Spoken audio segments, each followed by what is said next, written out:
মনোজদার সঙ্গে আমার শুধু নাট্যকারীও সম্পর্ক ছিল না, আমার একটা আত্মীয়তার সম্পর্ক ছিল। কারণ তিনি মাঝে মাঝে আমার কাছে আসতেন, আমিও তার কাছে যেতাম। এবং তার যে সেই ইচ্ছেগুলো ছিল তার মধ্যে অন্যতম ছিল যে রামায়ণ মহাভারতকে সামনে রেখে তিনি একটি নতুন ভাষ্য রচনা করবেন। একই সঙ্গে তিনি আমাকে বলতেন যে আমাদের ট্র্যাজেডি কোথায় জানো চন্দন?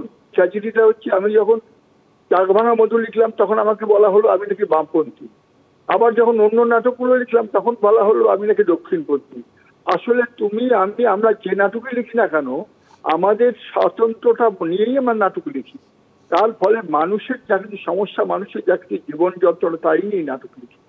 মনোজদা আমার বাড়িতে অজস্রবার এসেছেন এবং এই আমি শেষ দেখার দেখেছি ওই ওখানে 11ই আগস্ট 2024 ওই ক্যালকাটা হার্ট ক্লিনিকে আমি তাকে শেষ দেখা দেখেছি। ও দেখাটা না দেখলেই ভালো হতো, কারণ মনোজদাকে যে অবস্থায় দেখি, মনোজদা যেভাবে আমায় ডাকেন এবং সমস্ত ক্ষেত্রে আমার সঙ্গে যেভাবে কথা বলেন, আমার মনে হয়নি যে আমি আর মনোজদাকে ফেরত পাবো। মনোজদা যখন যে কদিন ছিলেন সে কদিন আমরা ভাগাভাগি করে নিজেদের মধ্যে আদান প্রদান করতাম। আর সবচেয়ে প্রথম কথা হচ্ছে মনোজ মিত্র আমাকে সঙ্গে নিয়ে প্রথম নাটককারদের ওয়ার্কশপের সিলেবাস তৈরি করেন এবং সেই প্রথম ওয়ার্কশপ তিনি তৈরি করেন নাট্য একাডেমির তরফে, এবং সেখানে আমিও সঙ্গে ছিলাম এবং আমার সঙ্গে আরো অনেকেই ছিলেন। অরুণ মুখার্জি ছিলেন, বিভাস চক্রবর্তী ছিলেন এবং মামনুর রশিদ ছিলেন, বাংলাদেশের বিখ্যাত নাট্যকাররা। সাগর টিভি হয়েছিল এটা প্রথম। তারপর থেকে অজস্র নাটকের উপর যে ওয়ার্কশপ সেগুলো হয়েছে, কিন্তু তার সিলেবাস তৈরির পেছনে মনোজদা আমাকে সঙ্গে নিয়ে একটা বিরাট ভূমিকা পালন করে গেছে। মনোজদার মৃত্যুতে আমরা খুব বড় ক্ষতি হলো, আমার ব্যক্তিগত ক্ষতি হলো আরো বড়।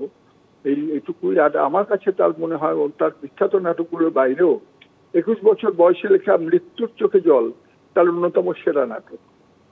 এই নাটকটি নিয়ে আমার একটি লেখাও আছে, আমি তাকে বলতাম, তিনি খুব মজা পেতেন এটা শুনে যে 21 বছর বয়সে লেখা তার ওই নাটকটি এত বিখ্যাত হয়েছে।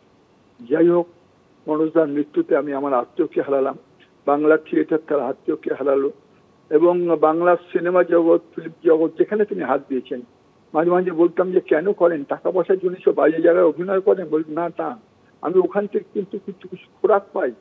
তুমি জানো না, একটা বাজে ফিল্মে অভিনয় করেছি, সেখান থেকে আমি নতুন নাটকের একটা প্রেরণা পেয়ে গেছি। সেখান থেকে বলতে ভাবতে ভাবতে মনে হয়েছে আর যদি এইরকম যদি হয় তাহলে কিরকম, কোথা থেকে কি খোরাক পায় তুমি জানো না। তুমি যেমন লরির একটা ড্রাইভারের কাছ থেকে কথা হচ্ছে, কিন্তু তুমি যেমন দায়বদ্ধ লিখে ফেলেছো, আমিও তাই খানিকটা ওইভাবেই মানুষ খোরাক পায়। সুতরাং ওইভাবে ভেবো না যে আমি টাকা পয়সার জন্য শুধু ফিল্ম করি ইত্যাদি। এইরকম নানা রকম প্রসঙ্গ আলোচনা হতো এবং আমার মনে হয় যে মনোজ মিত্রের মতো খোলামেলা লোক খুব কম পেয়েছি আমি জীবনে।